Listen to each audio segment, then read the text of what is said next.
Saya Pater Avensaurus Vede di ND Pulau Flores, Provinsi Nusa Tenggara Timur. Ya, sejak kurang lebih 2014 lalu saya coba sedikit melayani penderita gangguan jiwa di wilayah Flores, dan sekarang lebih luas lagi di wilayah Provinsi Nusa Tenggara Timur. Itu dilayani secara pribadi dan sendirian, tetapi juga kita mengajak beberapa orang untuk bersama kita mengunjungi penderita gangguan jiwa, membongkar pasung dan lain-lain. Dalam perkembangan pada tahun 2016 awal, ada sekian banyak masyarakat yang ingin mewujudkan kepedulian yang sama terhadap penderita gangguan jiwa. Maka 2016 itu kita membentuk sebuah organisasi relawan, organisasi akar rumput, ya istilah saya itu, yakni kelompok kasih insanis peduli orang dengan gangguan jiwa. Mula-mula kita bentuk di ND sebagai pusat KKI, kita singkatkan kelompok kasih insanis itu KKI. Setelah sekian banyak relawan yang muncul mau peduli, kita buka juga cabang-cabangnya di berbagai kabupaten. Bersamaan dengan munculnya para relawan di setiap kabupaten, muncul juga data-data tentang orang yang menderita gangguan jiwa, umat yang menderita gangguan jiwa, atau warga negara ini yang menderita gangguan jiwa. Dan dalam data kelompok kasih insanis atau KKI hingga sekarang, data penderita gangguan jiwa di wilayah Provinsi Nusa Tenggara Timur sudah mencapai angka 6 ribuan. Ya, dan kita berharap dalam waktu-waktu ke depan angka itu makin tinggi. Kita mesti bersyukur kalau ada penambahan data supaya orang yang sebelumnya selama 70-an tahun Indonesia merdeka belum dijangkau dengan layanan sosial, dengan layanan medis, sekarang kita coba mulai memberikan layanan itu. Pada awal mulai peduli pada penderita gangguan jiwa atau umat yang menderita gangguan jiwa, saya berpikir bahwa hanya mengatasi penderitaan gangguan jiwa atau hanya mengatasi gangguan jiwa itu sendiri.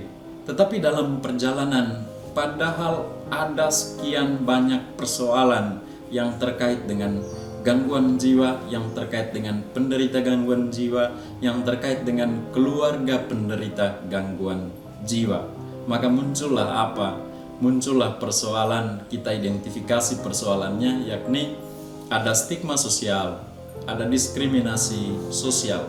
Stigma sosial itu misalnya dalam masyarakat, gangguan jiwa itu karena setan, orang buat, kesalahan adat, kurang iman, dan lain-lain. Ya, maka ketika orang memandang gangguan jiwa itu dengan stigma seperti itu, orang mengakses apa? Praktik perdukunan. Orang mengakses apa? Praktik pendoaan. Dan saya tentu namanya dukun 100% kita lawan. Pendoaan ya bukan 100% lah, 99,9% kita lawan. Karena dua praktik ini menjanjikan kesembuhan muluk bagi penderita gangguan jiwa. Yang kedua adalah selain stigma sosial, ada juga diskriminasi sosial. Maka muncul apa? Muncul praktik pasung. Dan pasung bukan cuma ada di Flores, tetapi juga di seluruh Indonesia, bahkan di seluruh dunia itu ada praktik pasung dengan berbagai jenisnya. Maka dulu Indonesia ada program dari Kementerian Sosial tentang Indonesia Bebas Pasung, yang kiranya di daerah-daerah atau di kabupaten-kabupaten juga atau provinsi mesti ada juga program daerah bebas pasung, atau program misalnya saya di ND Bebas Pasung. Dua persoalan ini, stigma sosial, diskriminasi sosial, kita lawan dengan cara apa? Kita lawan dengan cara yang pertama itu edukasi kesehatan jiwa diberikan kepada siapa? Kepada penderita yang sudah bisa kita berkomunikasi lancar dengan sudah sosialisasi diri. Yang kedua itu kepada keluarga, lebih luas kepada masyarakat, lebih luas lagi itu bahkan kepada orang-orang berpendidikan. Ya, mau berpendidikan sekolah sampai di Roma pun, di Amerika, di Jerman pun, tapi namanya stigma sosial itu tetap ada, semacam mengakar di dalam dirinya. Tapi itu bukan budaya, karena ini bisa dibongkar, kita bisa stopkan dengan cara edukasi kesehatan jiwa. Yang kedua adalah yang kita lakukan itu advokasi. Kenapa advokasi? Praktek pasung itu dilakukan itu karena tiadanya fasilitas rehabilitasi di daerah. Maka jalan yang paling gampang adalah pasung. Tidak ada fasilitas rehabilitasi jiwa, juga tidak ada layanan medis.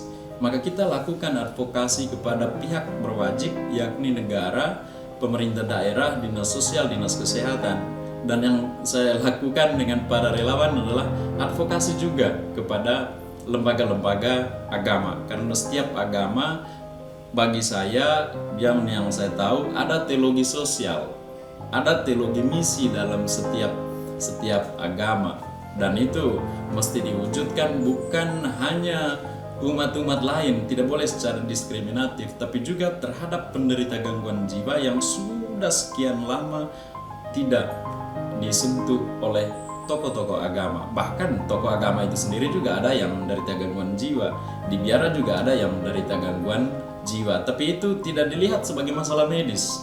Itu masih dilihat sebagai persoalan iman, itu masih dilihat sebagai persoalan apa? Persoalan moral. Ya. Lalu hal ketiga yang kita lakukan selain pertama tadi edukasi, lalu advokasi, yang ketiga adalah pemberdayaan. Oke, penderita gangguan jiwa yang sudah sekian lama menderita gangguan jiwa, menderita stigma sosial, menderita diskriminasi sosial, itu pasti juga merasa dirinya sangat rendah, seperti, katakan dalam tanda kutip itu, seperti binatang, subhuman. Maka kita ingin membangkitkan kesadarannya tentang kemanusiaannya, tentang kemartabatannya. Dengan cara apa? Pemberdayaan, mungkin ya usaha-usaha kecil lah, pelihara ternak, buka kios, atau gali-gali tanah untuk tanam sayur dan lain-lain. Pokoknya yang kreatif. Sedangkan untuk penderita gangguan jiwa yang baru mulai sakit dan kita langsung tangani, apalagi dia ada pekerjaan, itu bisa kembali lagi untuk mengurus pekerjaannya. Misi keberpihakan atau kepedulian terhadap penderita gangguan jiwa mestinya bukan hanya di Flores atau di NTT, tapi di seluruh dunia pasti ada penderita gangguan jiwa. Dalam kenyataan, misi SPD mesti menjangkau seluruh atau semua masalah-masalah ini. Kita mengenal 5 benua, tetapi benua yang keenam adalah benua konteks, di mana kita tinggal, ada persoalan di sana, dan itu adalah benua misi, benua misioner, benua kontekstual, yang kalau kita tidak sensitif, nurani, dan akal, maka itu luput dari sentuhan misi kita, termasuk ya misi SPD. Dan kita ada buku Belum Kalah, kumpulan gagasan, kumpulan sharing pengalaman yang saya rangkum dalam buku itu, dan saya melihat bahwa perjuangan orang yang menderita gangguan jiwa dan keluarganya dan masyarakat dan para relawan adalah perjuangan yang menurut Pater Superior Jenderal Paul Budi Kleden, dia bilang jangan kalah, Aven. Ya, tapi saya kira saya mesti katakan bukan jangan kalah, tapi belum kalah lah. Ya, bukan berarti akan kalah pada waktu mendatang, tidak juga, tetapi selalu dalam kerangka itu. Ini buku Belum Kalah, ya, edisi revisi, lalu subjudulnya Sentil Tuhan, Negara dan Masyarakat, kisah perjuangan orang dengan gangguan jiwa. Bahwa yang saya sentil bukan cuma negara dan masyarakat atau pribadi manusia, tetapi juga Tuhan. Tuhan kan bebas disentil karena dia pribadi yang saya imani. Kepadanya kita mengeluh, kepadanya kita berharap, kepadanya kita memohon, dan lain-lain. Salam sehat jiwa teman-teman, salam belum kalah.